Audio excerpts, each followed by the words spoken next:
What's up, Rapport family? It's your boy C Dub. It is 215 days into the start of the next college football season. We asked during this offseason, what are three things you need to see it for Auburn football as we near closer to the start of a new season in year two of the Hugh Freeze era? We talk Auburn basketball and much more in today's edition of the Weekend Tailgate. This is the Weekend Tailgate. Brought to you by Golden's Cast Iron. C-Dub. I Joe. Be Will. By G.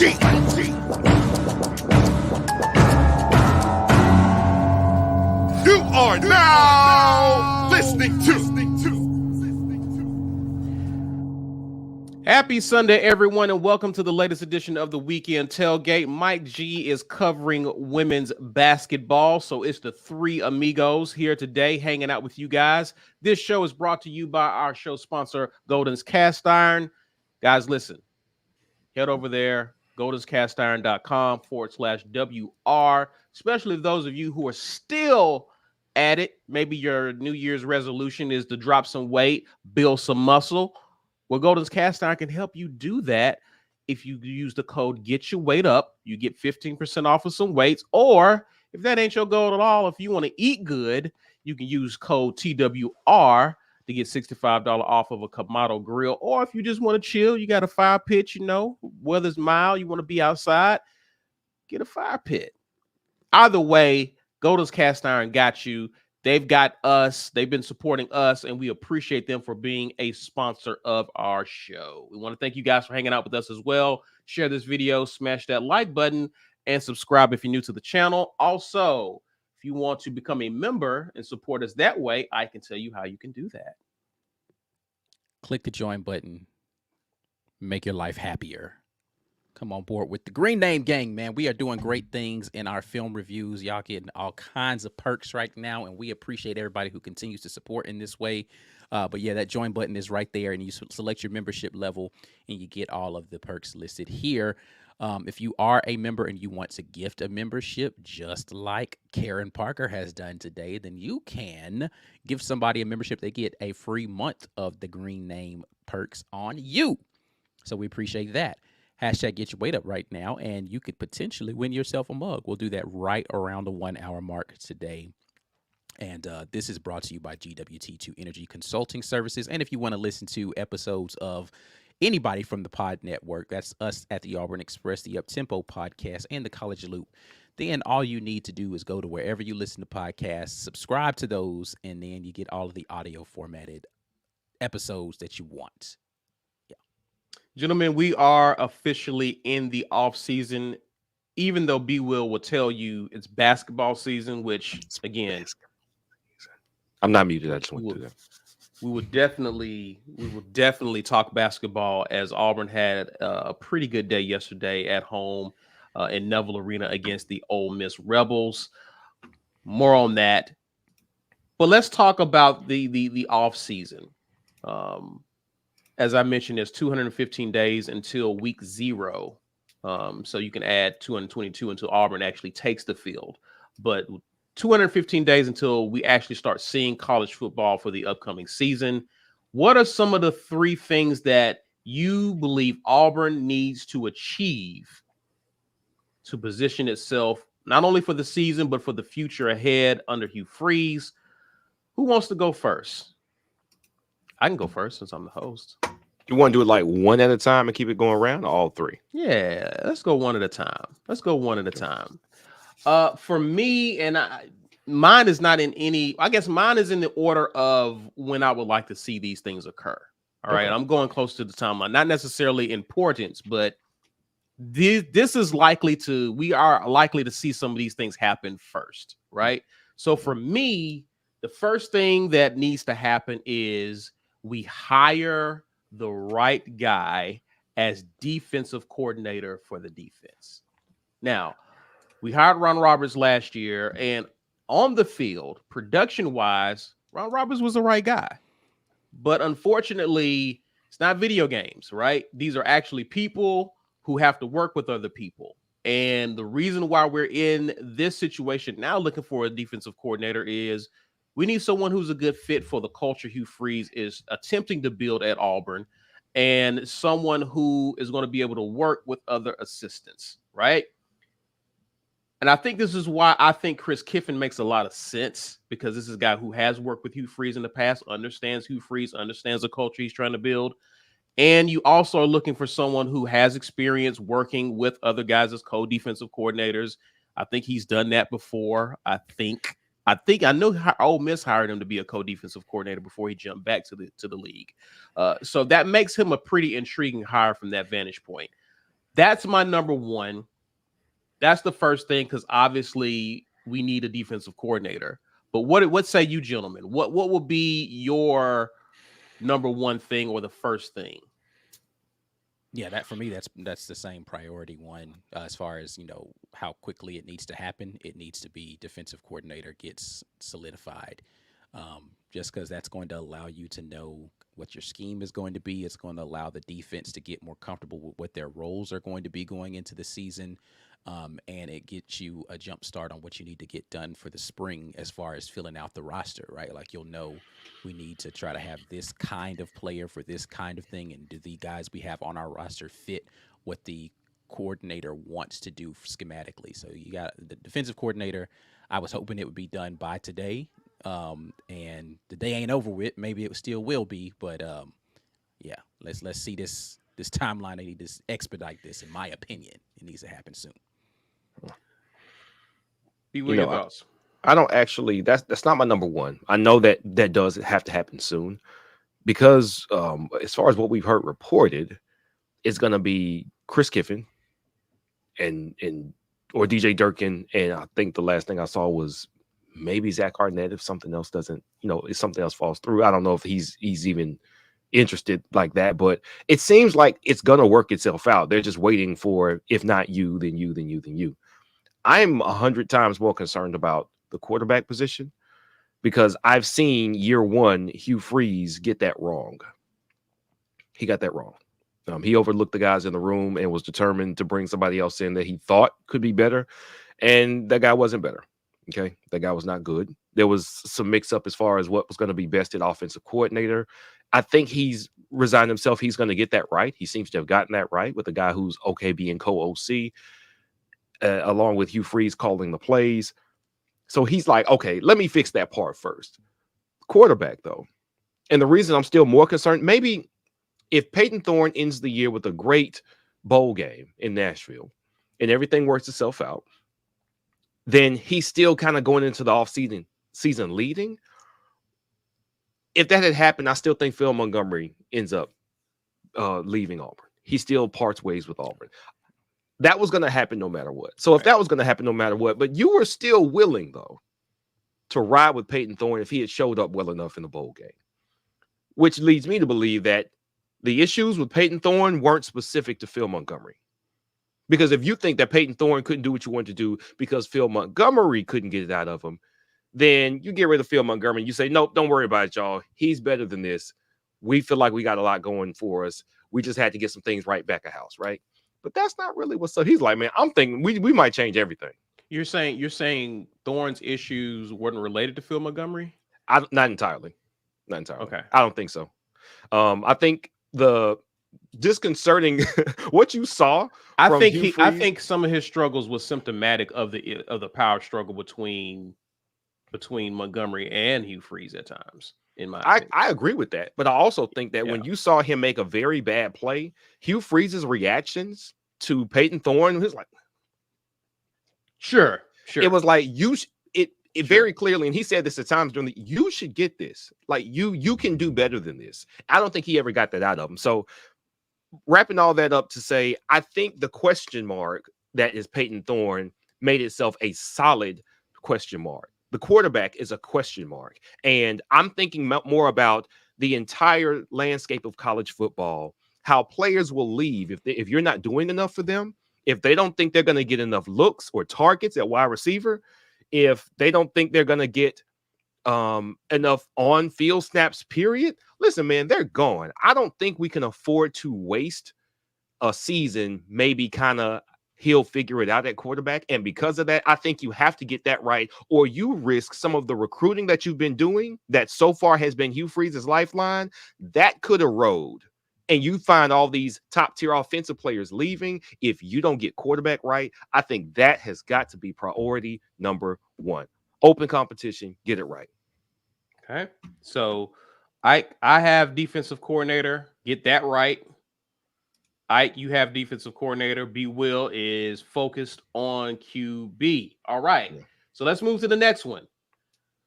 For me, I think it's important for Auburn to continue the momentum that it's built on the recruiting trail and win some recruiting battles.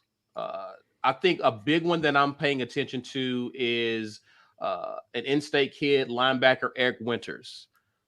Auburn was able to flip a linebacker a year ago, who's a big part of the class, who's already been impressive as he was in bowl practice. The name is escaping me right now, but Riddick, DeMarcus Riddick. Mm-hmm. I think Auburn needs to continue the momentum that is sustained by winning that battle. I think Auburn is actually in it for a couple of linebackers between them and Georgia. It's 2 linebackers that Auburn is looking at. But I think Auburn likes where they are with Winters right now. I think because of how vulnerable Bama is right now and the momentum that Auburn has built itself in year 1 under Hugh Freeze, there's an opportunity here to really assert yourself as a major dominant force in this state. And I think starting with these types of victories right here, where guys are already interested in your program, is very important. Let's see the Walker Show mentioning guys like Zion Grady. There's a lot of offensive linemen in this class. Auburn has an opportunity to really stack up on some guys in the trenches and fortify the trenches. We already saw what Auburn has been doing on the defensive line. They're almost pretty much done recruiting defensive line for the 2025 class, yeah, which is crazy. So you have an amazing opportunity here to sustain that momentum and really go after some guys. Finding a QB, we saw how beneficial it was to have a Walker White already committed to your class, and him recruiting and reaching out to other guys, building relationships. It led to the Freeze 5, if you want to make that argument, or Freeze 4, if you want to make that argument. Having a guy like him already actively recruiting, being active, building relationships. Every time there's a huge recruiting event, the QB is there. So obviously I'm looking at guys like a KJ Lacey, who's already committed to Texas, but Auburn has been trying to work to flip his commitment. Julian Juju Lewis, who actually 5-star kid, USC commitment, who visited this weekend. Great weekend for him to visit. Auburn is actually trying to get him to flip. So you have an opportunity to get a splash QB to commit to your class as kind of the guy for your recruiting class. So I think before we even get to spring, I expect to see some good news of Auburn actually winning some of these recruiting battles, or at least making inroads with guys who are already committed elsewhere.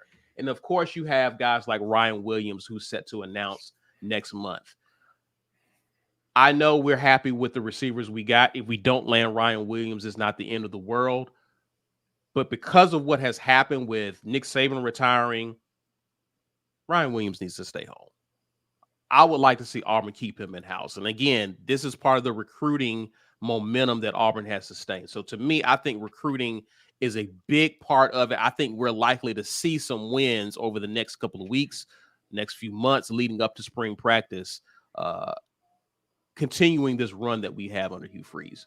What say you? I'm going to go with you, B. What's number 2 for you? Number 2 for me would have been finding the right mix of guys in the defensive backfield. But then we've got the safety transfer from Texas and the cornerback transfer from Bama. And now I'm like, well, so we kind of solved the experience problem back there. Now, a DK jumping in the portal does hurt, right? It hurts. Number 2 for me is going to be what was number 1 for y'all, which is defensive coordinator. Because that is going to inform what your scheme is and how much more do you need to go get to be able to fully execute your scheme come fall. Depending on the defensive coordinator, you might have to do some shopping after the spring.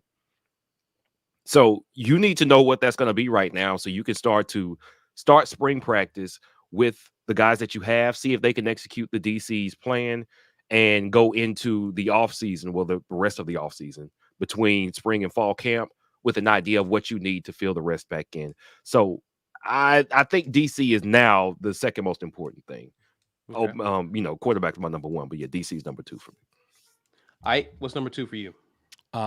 Again, I'm going in not necessarily the most important thing, but in the order in which I think they need to happen. So I think defensive coordinators number one. Number two for me is going to be in the similar vein around recruiting, but it's got to be around solidifying your defensive line. Now, a portion of that could happen on National Signing Day with a guy like Dimitri Nicholas that is committed to Auburn. If you can come through and get him to sign his national letter of intent, that'll be really big for that defensive interior. And then you've got to figure out what else you have up front and how you want to be able to move those things along. But first and foremost, again, you got to figure out who your defensive coordinator is so you know what kind of gap schemes you're going to be working up front and what kind of physical makeup you need for your guys along that front, or if it's going to be adaptable to whoever he brings in. Just go get the most talented folks. But if you're going to be playing a primary 3-down front, you need kids like Dimitri Nicholas because you already don't have Justin Rogers coming back in for next season. That's going to be a primary nose tackle, zero tech kind of guy. You need somebody who just really fills that role well for you. I'd like to see you have a guy for the future in Nicholas and then potentially go get somebody else from the transfer portal if you've got space to be able to solidify what you have in your front. So solidifying that defensive line is going to be the next biggest priority for me. I would argue the portal heavily for that because, I mean, assuming Dimitri Nicholas is even ready to step into that role, that's why. Yeah, you need both of them. You got to have somebody for the future and somebody for now. Yeah. Good points. Good points there. Let's move to number three. I'm going to keep mine short in the interest of time because B has already kind of talked about it. Mine, again, I think Ike and I are flowing in kind of in the order of which we would like to see these things occur. Mine is open QB competition. And actually, get this, guys. This is going to be crazy. I know this is going to be crazy. Select the best guy. It's a novel idea. Yeah. I've heard it happening before. Whoa. Right. And again, that's I think with Hugh Freeze calling plays, new guys actually running the offense. This is a fresh start for Peyton Thorne. This is an opportunity for some of the younger guys in the room to actually compete and assert themselves. And we got some questions about a possible guy in the portal who knows what happens with this QB room and how it shakes out. But I'm curious to see if we actually give an objective look at the QB room in the spring and actually see who is actually moving the offense. How are the receivers playing with this QB? How do they look? Is the ball getting delivered in space? These are things that I'm curious to see in spring moving forward. How does this offense look and how do the QBs look? And are we the guy who appears to be the best? Is he seriously in the running or the guy to be QB1? Right? Yeah, it's quarterback. That is definitely, if that's not in the top three, then I don't know what we're talking about here. And for me, again, it's in the order. I don't think you have a quarterback figured out before you figure out who your DC is, before you get through trying to figure out what your defensive line roster is going to look like. That quarterback battle will go through the entirety of the spring, maybe into the fall, if you're really evaluating these guys. I don't know that you get enough snaps in the spring to say for sure. You might have an idea who's leading at that point in time, but to declare who it's going to be coming out of the spring means that somebody was absolutely out there head and tails above everybody else. So you've got to figure out what the quarterback position is going to be. There's no reason why you can't hit the ground running with that because your offensive staff is already together. You know what kind of system you want to run. You've been running this system for the entirety of your career. There's no, hey, we got to merge these playbooks, and it's none of that this season. It is get in here, run the stuff you've been running with guys that have been running it, and let's go at warp speed. That needs to be the ultimate priority for this offensive staff. Who is going to be the captain of the ship out there on the field? Be Yep. Will, thoughts on number 3 for you, sir? Number 3 could definitely be shades of what, for me, could be shades of what y'all have already discussed: recruiting, locking down the state, the area. But I actually think the biggest thing is culture. Part of what happens in football a lot that I don't like, that coaches, I think they try to build their court their culture inorganically. Like the quarterback is the best guy and he's the captain. But what if the quarterback's not a captain? All right. What if he's not a leader? What if he's just good at football? What if he's quiet and he just plays? Like somebody who Nick Marshall was not a verbose individual.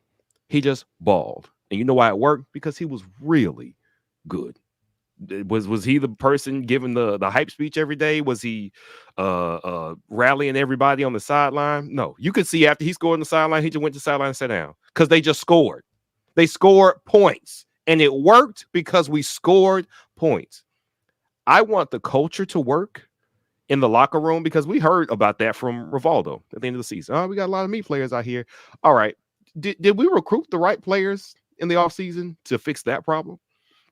Do we kind of have some mercenary players out there? What I mean by that is just the nature of the transfer portal and NIL. I want my last year to be my best opportunity. Who's going to pay me to come in here and play? All right, I'll come in here and play. Cool. I might be able to get more snaps. Yeah. Okay. If that's a problem, Hugh Freeze said he was going to de-emphasize the portal and emphasize high school more. I think you've solved part of that problem right there. The rest of it is who is going to be the leader. Caddy's out. We know he was at the very least part of the inspirational foundation of the team. Get the culture right in the locker room, man. Get the culture right in the locker room. Make sure that the people that are being set up as the captains that are leading are actually the right people to lead. I've always thought it was very, very strange to me, like whether it was pro football or college football, the quarterback is supposed to be this rah-rah guy that everybody follows. If you go out there and make the wrong read and throw a pick, I don't want to hear nothing you got to say for the rest of the game, buddy. If I'm a wide receiver, I'm running sprints, I'm playing hard in the mud, and you out here leading us on the sideline, but you go in the game and do something to set our team back, I don't want to hear nothing you got to say. Don't talk no more. Don't talk no more.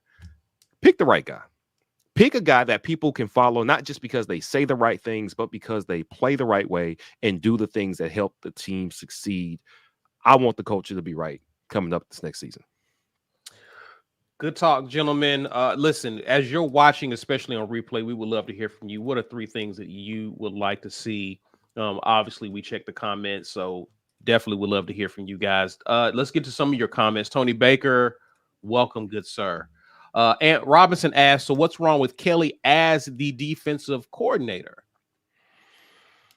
I don't think anything's wrong with it. I just don't think that is what the plan was when he first came in. And again, for me with Kelly, and we've talked about this before, I've only seen him be the primary defensive play caller for a season once, and it didn't look good. Now, there could be a lot of reasons for that, and I didn't watch enough Colorado football to be able to tell you why that defense was giving up 8 million points per game. But I can tell you they gave up a whole bunch of points that season last year, and he was the defensive coordinator. So was it a talent issue? Was it a scheme issue? Was it a fit for his system with the talent they had in the short amount? I don't know what all the reasons were. But that to me doesn't give me a bunch of confidence in him as a defensive play caller. And also to add to add to that point with Kelly, I wasn't paying attention. It wasn't like I had the foresight to know that, hey, in several years he's going to be on Auburn staff, but Right. he was on Florida State staff as a Mhm. linebackers coach during the national title run. And I think after Pruitt moved on, he was promoted to defensive coordinator.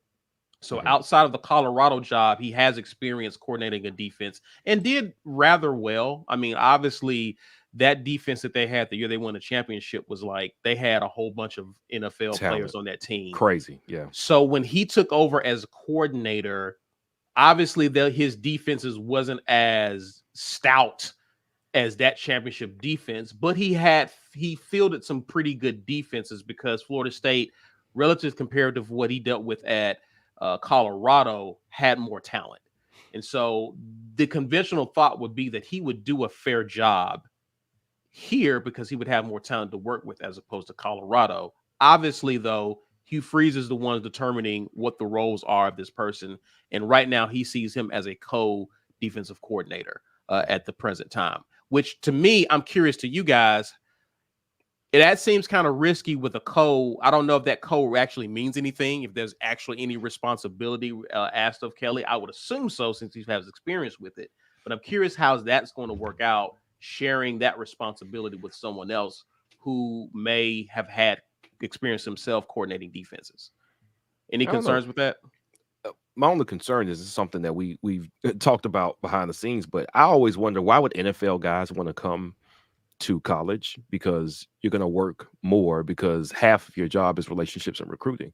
Right. In the NFL, you got your job is your job. You can stay up all night, but it's going to be breaking down defenses or thinking up new defenses. Like, you get to be a football nerd more in the pros than you do in college. And why would you want to come down? And Ike was like, well, that's kind of why it makes sense to have a co-defensive coordinator who is a great recruiter in Charles Kelly. So you can send somebody out there who has just as much weight and authority as far as a representative of the defense of your team, but he's also a great recruiter. And if you really are, let's say, for example, a Chris Kiffin, what if I just want to coach football? I'm great at football. I love coaching guys to play football. Well, you don't have to hit the road 24/7 and go be a great relationship guy. You could just be okay. You can just text him, call him, and let Charles Kelly do the heavy lifting on the recruiting trail. You stay in here, start scheming and getting us in the right position to beat some great teams. And that's why it makes a big difference in that case. If you're going to have a defensive coordinator who's a better X's and O's guy than recruiter, I think it makes a lot of sense to have a co-defensive coordinator in that sense. Now, if it's not, if it's Durkin, then you think, well, I don't know what type of recruiter. I'm really not familiar with DJ Durkin's work. I'm not familiar with him either, but yeah. So yeah, but in that case, I can see why a Chris Kiffin and Charles Kelly co-situation makes a lot of sense if that's what Hugh Freeze was trying to set up. Right.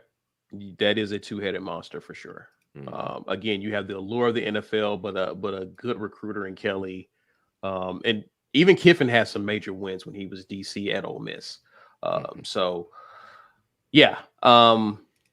Whatever this coach decides, whatever works out, I hope it works. I think that's the biggest thing, is that it needs to work in year two. Oda Smith says, just promote Charles Kelly to defensive coordinator and Crime to co-defensive coordinator. Hey, that would remove a lot of the guys who they're after, right? You'd be looking for an assistant at that point.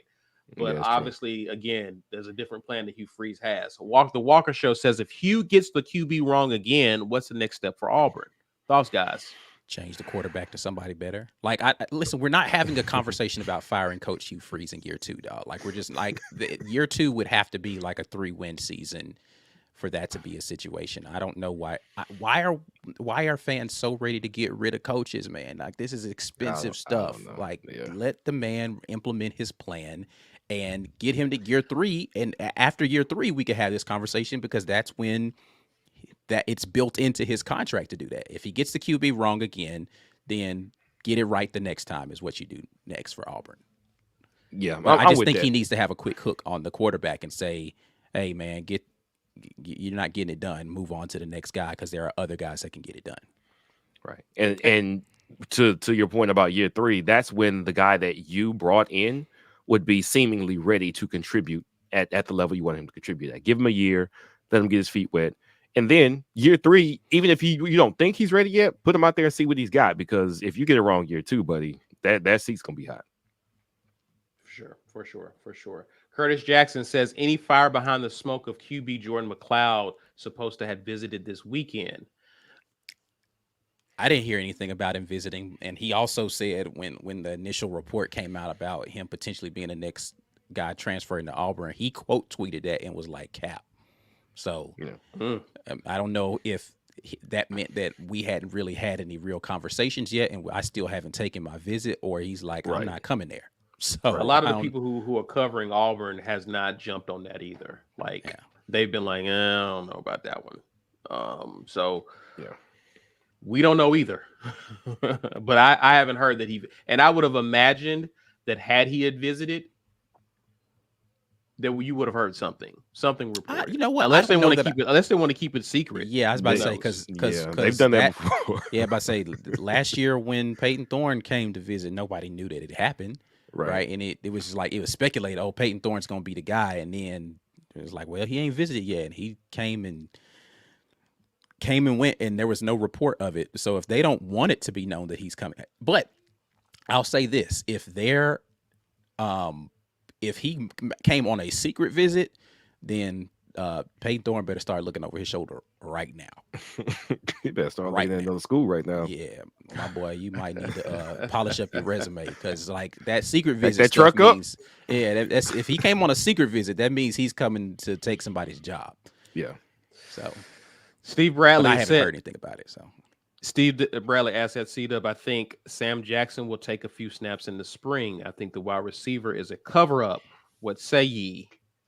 I forgot he came in here from Cal. I think if Phil Montgomery was still here, probably. I think Hugh Freeze wants to throw the ball. I think he wants to throw the ball. And I'm not quite sure how Sam Jackson fits into that. If he takes some snaps, is it Wildcat? I don't know. I think when he was recruited, I think they were planning on trying to find some guys to be a wide receiver. He's very athletic and talented, and I think they can find use for him.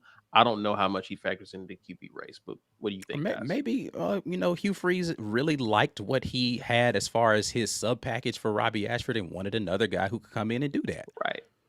But a guy who'd be more willing to take snaps at wide receiver as well, because Robbie was like, nah, I'm not doing this wide receiver thing. But he was like, I want a kind of a gadget guy who can come in and potentially run some of this QB sub package stuff, but play wide receiver, and we can run him on speed sweeps and that sort of thing. And Jackson fits the mold of that. So maybe he has this Cordell Scott vision of what he wants to have in a player.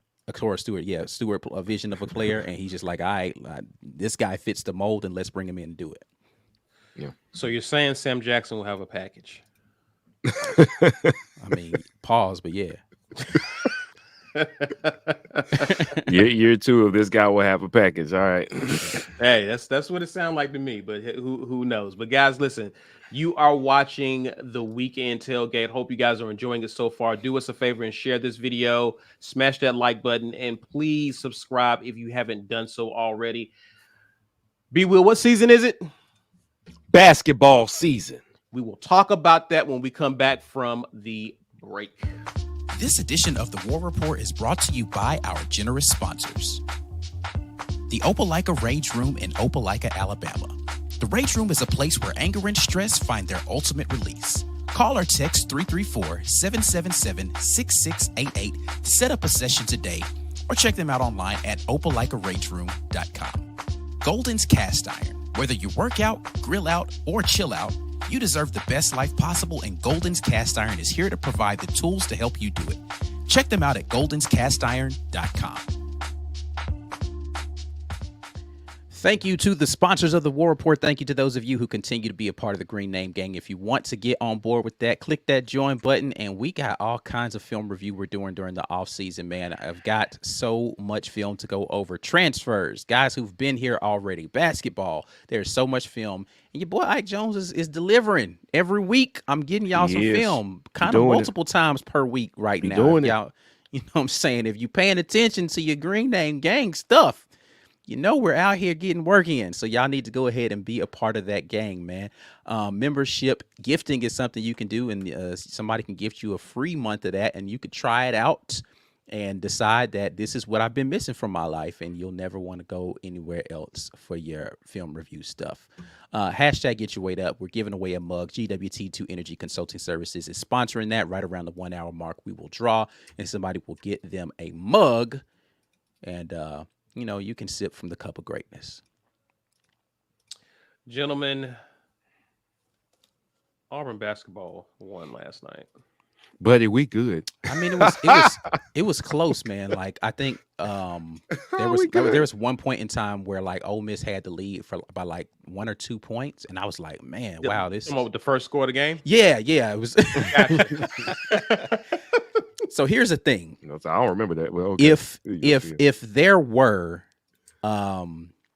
let's just call it like a bus, right? That they rode over to the arena. Said metaphoric bus had no brakes when it left because they beat the brakes off them boys last night, dog. Yeah, yeah, that's great. You could pretty much encapsulate that entire game to the last 5 seconds of it.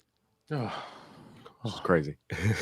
Dog, did you see how high Chaney Johnson was on that block? He looked like his elbow hit the backboard, dog. He came to talk to us fireside before the season started, and they were like, "Hey, man, Chaney got some bunnies." He was like, "Man, I guess That's how he's trying you to be knew humble. he could hop Yeah, for real. He was when trying he to be like, humble about it. You know what I'm saying? Yeah, nah, my boy, And the walk-ons was like, man, get this out of me. No, no. That 5 seconds right there was just the whole game encapsulated. Ole Miss was like, "Oh, I'm finna get me some right here." No. Go home. You know something that was really cool about it's happened a couple times now. After we beat somebody, their coach is like, "Oh man, Auburn's just a great place to play." And it's every time I step in the city limits, angels sing, and the basketball arena was made by Olympians from yesteryear, and it's wonderful here. Oh yeah, that's right. I don't hear like the whole horns down situation with their coach. It ain't no drama. All right, it's nothing sensational about it. We just whooping ass. Y'all come here, we whoop y'all ass, we shake hands, y'all go, wow, we got our ass whooped. So thankful to get our ass whooped in here in a great facility to get your ass whooped in. It's phenomenal. It's like this is more than anything. Like you might have some games where coaches are like, well, we felt like we gave the game away. It is a tip of the cap every time we beat somebody. So far this season in conference play, coaches are tipping their cap, which is a very good sign. It's like, Bruce cooking this season. And he definitely is cooking this season. Yeah. If they show that little stupid Bruce's recipe graphic one more time during the game, though, I'm gonna be like, bro, y'all just come up with something. Y'all know what I'm talking about? Where they like, it's got the pots around him, he's got the apron on, and they're like walk-ons plus D1 transfers plus a couple of fives. Like, I'm just like, hey man. Yeah, I don't know. I talked to Ike about this. I did a comparison between this team.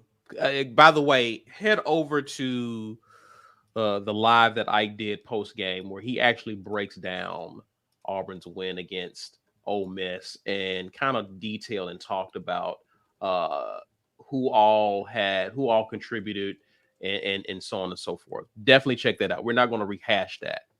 What I wanted to do is kind of talk about what is the possibility of this team moving forward, right? So I did a comparison. I am comparing this year's team to the 2021-2022 squad. That was the team that had Jabari Smith, Walker Kessler, Wendell Green. I think Flanny came back later in the year. Zep Jasper, KD, Jay Will, those guys, right? This point in the season, 2 years ago, that Auburn squad was 18-1. So there was some excitement around that squad as well. That team ultimately ended up finishing the season 28-6 with a 15-3 conference record. So they won the regular season conference championship, I believe.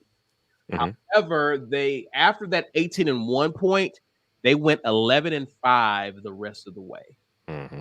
Okay, of those 5 losses, 2 were pretty significant. 62-67, they lost to Texas A&M in the quarterfinals of the SEC tournament. Auburn had a bye leading up to that point. I think they had 2 byes, I think.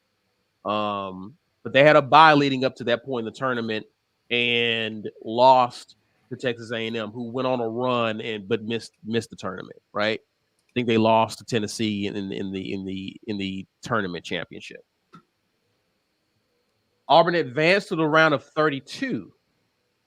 in the NCAA tournament with this team, but ran into a buzzsaw of their own when they lost to Miami 61-79 in the second round.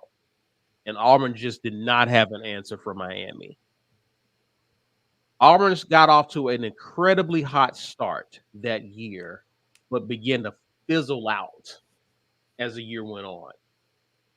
And a lot of people's concern is whether or not this team, which is off to a hot start and looks good, looks impressive at this point in the season, could a potential fizzling occur as the season goes on, as teams figure out how to play Auburn. Your thoughts on that? I'll start with you, Ike, about your thoughts. Yeah, I think there's definitely similarities, but I think this team is deeper than that team is, first and foremost. And we talked a little bit about this. I went and pulled it when we were talking about it before we got on. That team in 2022, or in that tournament run, Jabari Smith was playing almost 29 minutes per game. KD Johnson was playing 28 minutes per game.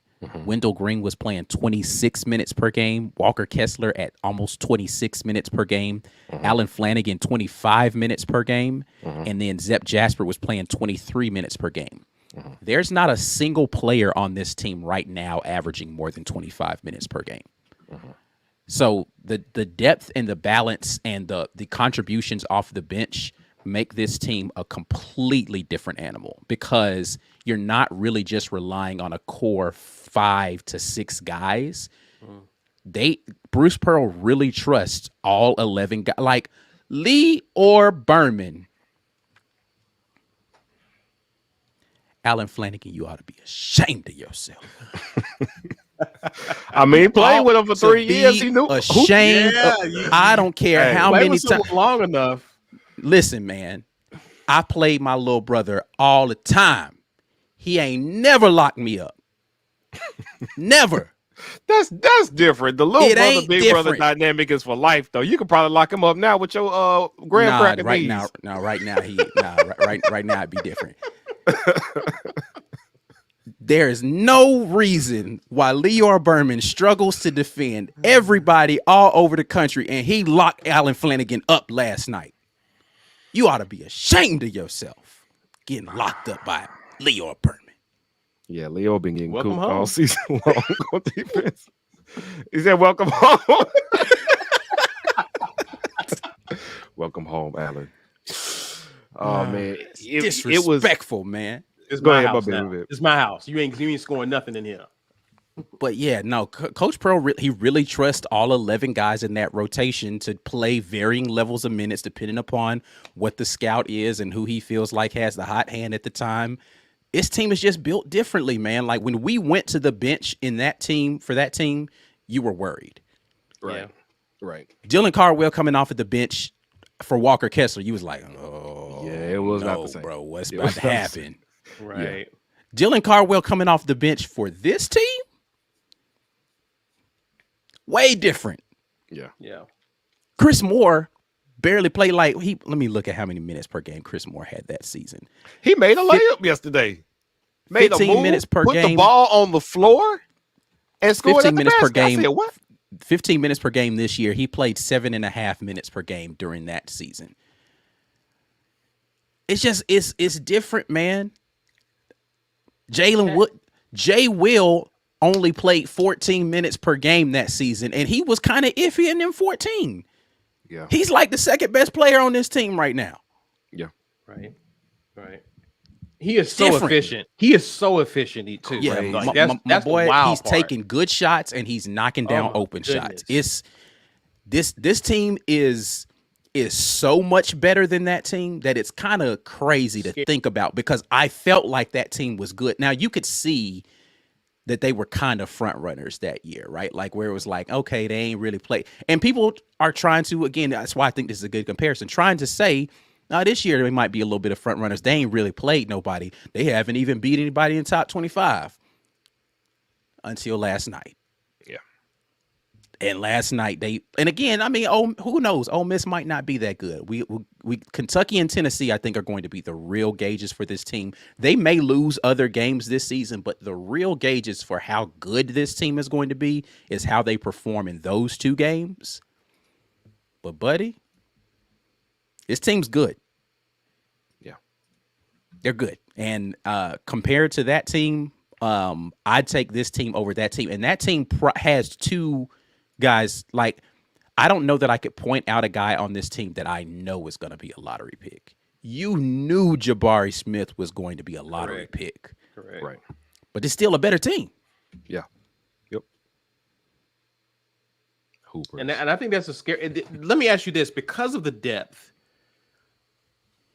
this team is better prepared to handle any matchup issues that teams throw at it. Because I think with the team 2 years ago, again, the buzzsaw against Miami, right? The small ball. They put Walker Kessler on an island, having to defend the perimeter, and just took advantage of us. I don't think you can do that with this year's team. Yeah. No. Chad Baker-Mazar, he's such a big difference maker. Length on the perimeter and inside as well. They're built so much differently, man. They're built so much differently. The increase in 3-point production, we knew shooting was a sore spot that year too. It was worse the next year, which was last year, but fixed, done. Guys who have been here shooting better, guys who came in shooting in Denver. Jones has been slow getting going. He coming around. We were worried in the offseason, like, all right, well, we got Aiden Holloway shooter, not so sure about his defense. Denver Jones shooter, not so good about his defense. Well, Denver Jones had to get his feet up underneath him. Denver is, and this to me, this speaks to his IQ. The fact that he's finding ways to impact the game, even though he's not averaging his 20 that he was used to when he wasn't at Auburn. He's like, okay, if we need a bucket, I can get a bucket.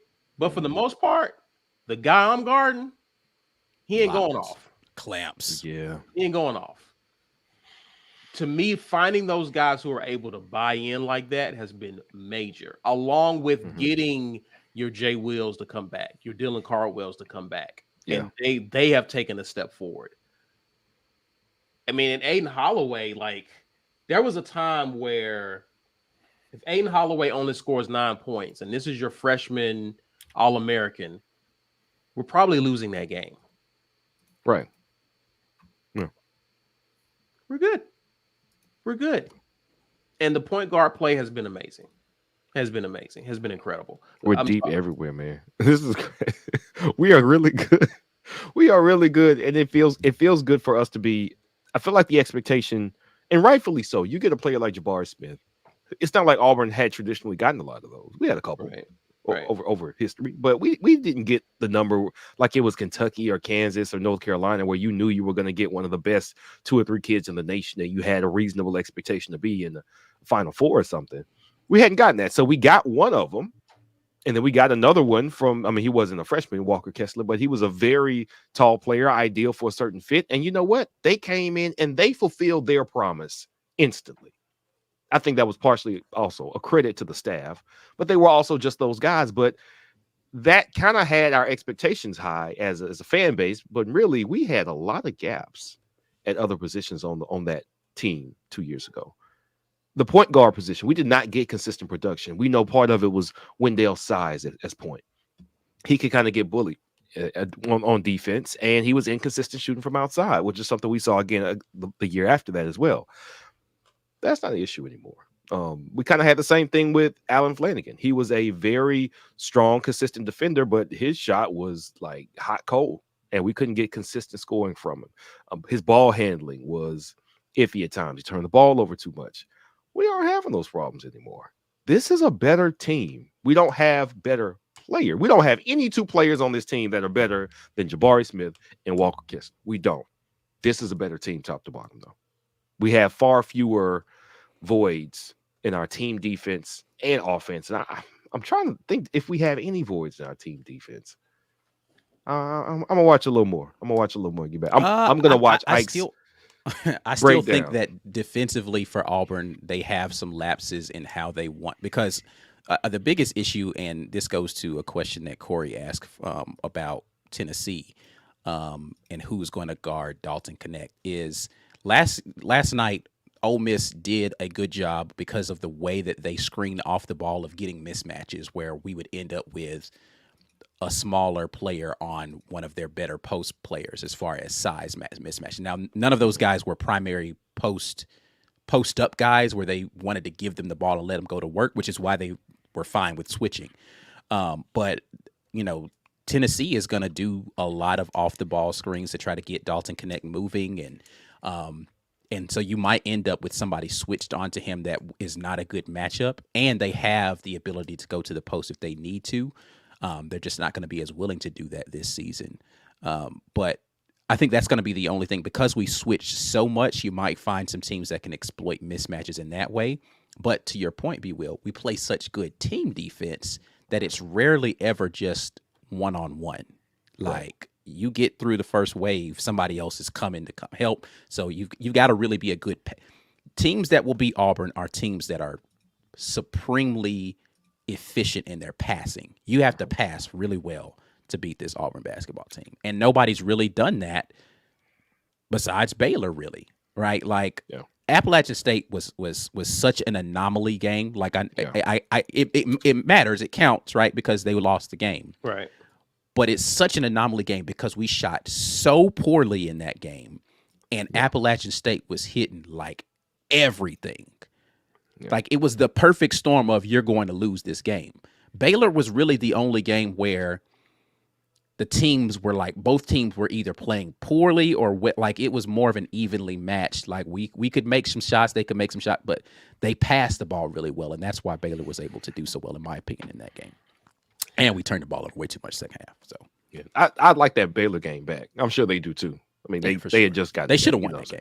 They should have won that game. They should have won that game for sure, because they were in control the entire game except for the final 4 or 5 minutes of the game. So all right, guys, listen, we'll definitely keep an eye. Auburn will host Kentucky 17th of February.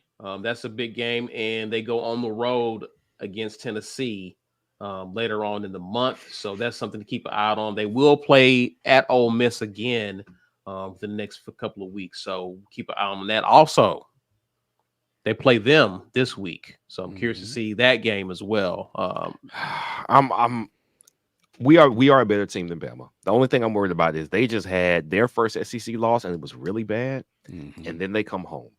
A bad road loss for a team that's actually decent to come home and kind of rejuvenate themselves. That's usually when you're going to get their best, most focused effort.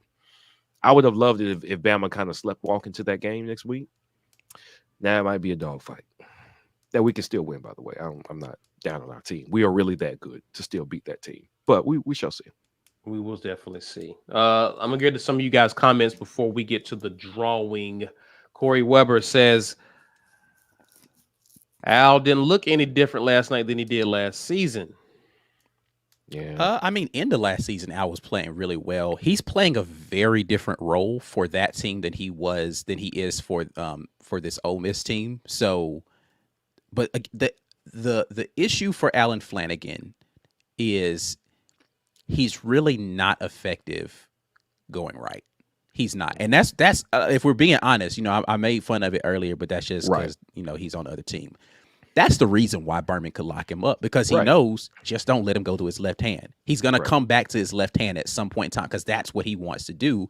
So when you've played somebody enough, this is what they like to go to. And Al's not that dominant where it's like you can know it don't matter. I'm still going to get to it.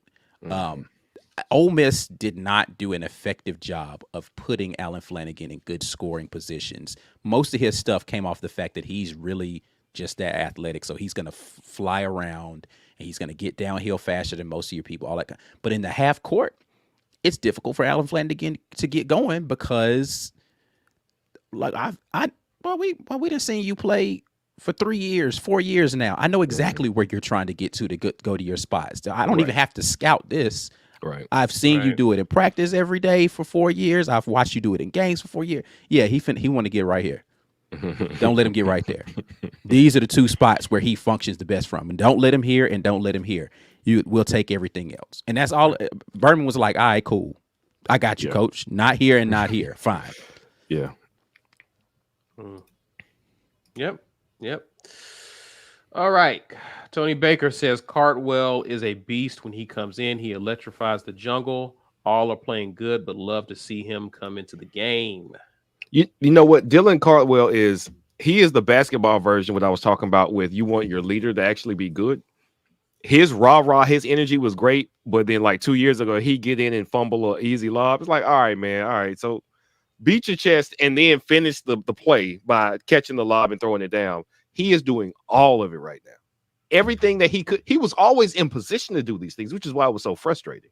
He could always get positioned down low for a rebound or for an easy bucket, but it was one move. They actually made a highlight of it. He caught it down there, and I was just like, when did you get so decisive with your feet to finish buckets? Like, when did this happen? It happened in like 6 months. He was not this guy in March of last year, but then the season starts, and now you know what that makes me think about though? What? What's your boy's name that was here last year? The French dude. That didn't play. Yeah. Yeah. I don't remember. Name.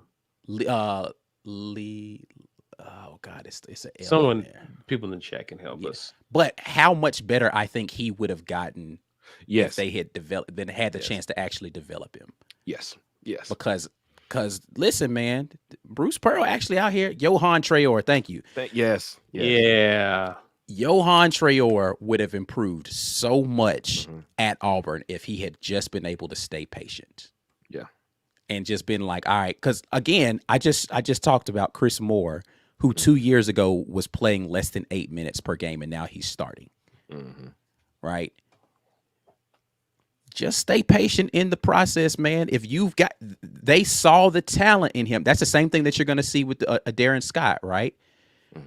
He's sitting on the bench right now, and Coach Pearl was just like, you know what? He ain't everything, but I see these elements. Chaney Johnson, a guy early in the season, you was like, I don't know. I see the athleticism, but I don't. Man, he put that dude. He put that little crossover move on old buddy out for. I was like, y'all done let him get comfortable. Yeah, man. Whenever you see dudes start to do stuff like that, you're like, nope. It's gonna be a long night. In another year, he gonna be out here making people look stupid. I see it already. That move looked too confident. I was like, nah, yeah, it's a problem now. He realizes he doesn't have to be the guy on this team. So he's just like, okay, all I got to do is come in and give y'all a good 10 minutes. Cool, I can do that, coach. Spots. Yeah. Next year, it's going to be 15 minutes, and he going to be out there giving folks buckets. Hear me when I say it. He going to be giving folks buckets next year. The little turnaround, he hit in the lane, and then he did the same little move. It's like a little turnaround floater in the lane, but then he did the same turnaround and dumped it down the car. I was like, oh, nope. That's a problem. He getting too comfortable. His feet starting to get underneath him. He could already step out and shoot. Nope. Y'all messing up. Y'all let him get confident. Yeah. One of them dunks Jay Will has where he's like missing it. Imagine him coming down the lane because he got like another 2 or 3 inches to his hops. He got the hops. He's gonna put somebody in the rim. Hear what I say. Yeah, in a bag. Bruce developing, man. Developing. Ryan Rickles, appreciate you, man. Says the difference is that that team's offense had to go through Jabari or Kessler. This team has much better offensive chemistry. Yeah. It's not limited. Like it was high pick and roll, pick and pop, and then flash to the high post with Jabari. And because Jabari couldn't really ISO anybody, you didn't really have anybody to go to. Right. There's like 4 guys. There's 4 ISO players on this team. Yeah. You could just say, give this dude the ball. Go get me a bucket. Like late in the shot clock, you could go to 3 guys that are coming off of your bench to go get you a bucket. Right. Right. For sure. Yeah. But ball handling on that 21 team was sparse. Like you would give the ball to Wendell, allow him to run the point. But again, size was an issue. You could pressure Wendell into some mistakes because who else is he going to pass the ball to? Like KD was a bull seeing red. Like he was going to just get the ball and try to get a bucket, probably too much. Again, he hadn't found that middle of his game yet. Zep wasn't a good ball handler necessarily. Like he could do a little something in ISO if you give it to him, but that was very sparingly. Jabari had all the talent, but he hadn't opened up that part of his game yet. He was a true freshman. We didn't have a secondary ball handler. Honestly, Flanagan wasn't great handling the ball. Again, to Ike's point, you play him to his right, and you've neutralized him. So we have multiple. Like again, that assist to turnover ratio as a team is it bears out. We have enough talent across multiple players. No one you're not gonna stop just one person and stop that part of our game. You're not. We got it all over the place. Right. Walker Show says the difference I think between the team 2 years ago and now is the too deep. We agree. John Brandon says, facts or not, we beat either Tennessee or Kentucky by double digits. You know, I want to save this anybody. one. We could beat anybody by double digits. It don't even matter. Yeah, we could. We could. We want to get real arrogant. We can start doing like the Gumps. Would we beat the Charlotte Hornets? But no, Detroit Pistons. Hilarious. I don't know. I don't know about that one. I'm pretty sure. John asked that as the closer we get to one of these games for sure. That would be good for a Facts Enough Friday. Oda Smith says, appreciate the super chat. He says this team has more unity than the Peaky Blinders. Hilarious. I love that show. That's a funny I've never watched that show, so I don't even get that joke. But it's really good. I've heard it's really good. Never mind. I was gonna take us on a whole different tangent for a second, but go ahead. Tim 2 Maine Taylor says, yes. Is this the best Auburn's men's basketball team? Even better than the Final Four team. Yes. We are built better because you know what we have that team didn't have is an inside scoring presence as an option.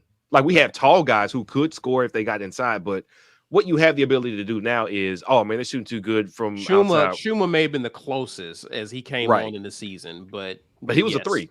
He was a three. He wasn't a big man. He wasn't a big. Right. Now we have, like you said, we got Chaney who can play multiple positions, perimeter defense. We have point guard, distribution, protecting the ball, outside shooting, and finishing at the rim. We are complete right now. We are a complete team. We'll find out how complete it's again. I think people get a little down on their teams when you realize, oh, well, I don't know. We didn't do this one thing this good this game. Hey, we don't have to be a perfect college basketball team. We got to be better than the team. There's no perfect. Y'all don't watch enough college basketball. That's what that's. Y'all don't watch enough games for teams that aren't your team because you see this stuff happen all over the country with some of the best teams. They have points in the game where you're like, yo, what are y'all doing? That Kentucky team that everybody's drooling over right now was up by like almost 30 and almost gave that game away. They were getting ready to do to them what we did to Ole Miss for sure. Yeah. And they almost gave that game away because Georgia was just like, all right, I see what the score is, but we're not going to stop fighting. And it was within a minute left, and they had almost closed that boy back down. So every team goes through stretches like that because they're college kids, man. Right. That's the real issue. Except for the one dude who transferred in. None of these guys are pro basketball players on Kentucky's team. Right. Which I still don't understand. I don't understand how that happened, but whatever. Oh, he's an amateur. All right, Lisa Wise, appreciate you here. Says officiating in Tuscaloosa with Auburn leading the SEC and only team undefeated in conference could result in an unprecedented cheat job. Listen, if there's anything that can stop this run, it is college referees. College basketball referees are the worst referees in all of sports. I don't watch wrestling. College wrestling. I don't watch any other sports of college outside of basketball, football, and some baseball. And I'm telling you, I am sure I would bet major money that college basketball referees are the worst basketball or the worst sport referees in the entire nation, probably the world. And I doubt it's close. It is so football's pretty bad. egregious. It's not as bad as college. Like college basketball, it's like, hey, that didn't even kind of happen. But you can't say anything. You're like, hey, man, what did I do? Like, man, you're not even looking. Are you looking? At least pro sports, they know, like, hey, man, look, that was really bad. Y'all working the worst games we got all right, this guys, look. week. I know that was funny. Did you see this? All right, guys. Who was that? Was it the Phoenix Suns head coach? Mike Brown. That's right. He pulled out the laptop to like, hey, $50,000. $50,000. Lee was like, I don't care if it's a laptop. I don't care what you did. I don't care if you took that was great film session. $50,000. But you know what's crazy to me? I don't know if y'all remember this was early in the season. Fred VanVleet, because he plays for the Rockets with Jabari now, and he was like, "Man, this particular ref has been like this for multiple games, and I don't know why he wants to make himself the star of the show, but he needs to stop." They demoted that ref. Because I guess they went back and looked at the times he had made bad calls. Maybe, I don't know if he had preferential treatment towards something or bias against another team, but the pros want to get it right because they can't even kind of have the semblance of they'd already had enough controversy when it comes to that in pro basketball. That It's like, hey, man, but football too. But college basketball, I guess it's like, listen, man, there's a billion games on every season. What do you want us to do? Somebody's got to call these things. Let's just go. I feel like there's got to be some better accountability somehow, even if it's after the fact, even if you're getting graded and you're getting bumped down, but then you got to have somebody to step in, right? And then you're in the same situation, somebody who's with less experience calling game. I don't know what the fix is, but Lisa, yes, the only opportunity I feel like we have to be derailed this season is a game where we don't outright dominate. So we're not up by 15 points with 4 minutes left in the game. So there is room for bad officiating to have an impact on the game. That worries me.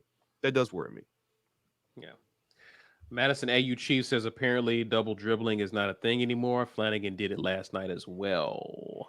He 100% double dribble too. Like, I think Simo looked at the ref and he was like, or it was Jay Will. He was like, didn't he dribble? Like, I think what was crazy is Jay Will was trying to confirm before he went and like dead ball guarded him. Like, he dribbled already, right? And then like Flanagan looked around a little bit and then he dribbled again. He's like, wait, I'm pretty sure he dribbled already. Like, what are we doing right now? College basketball refs are the worst. The worst. Oh boy. Tim Two-Main says refs should have to join the post-game presser. Oh, they get obliterated. If refs had to do post-game pressers, they would have a hard time finding refs. Yeah, they would have a hard time finding refs for sure. Good talk, gentlemen. Let's get to the drawing. As you know, we're giving away a mug courtesy of GWT2 Energy Consulting Services. Ike, take it away.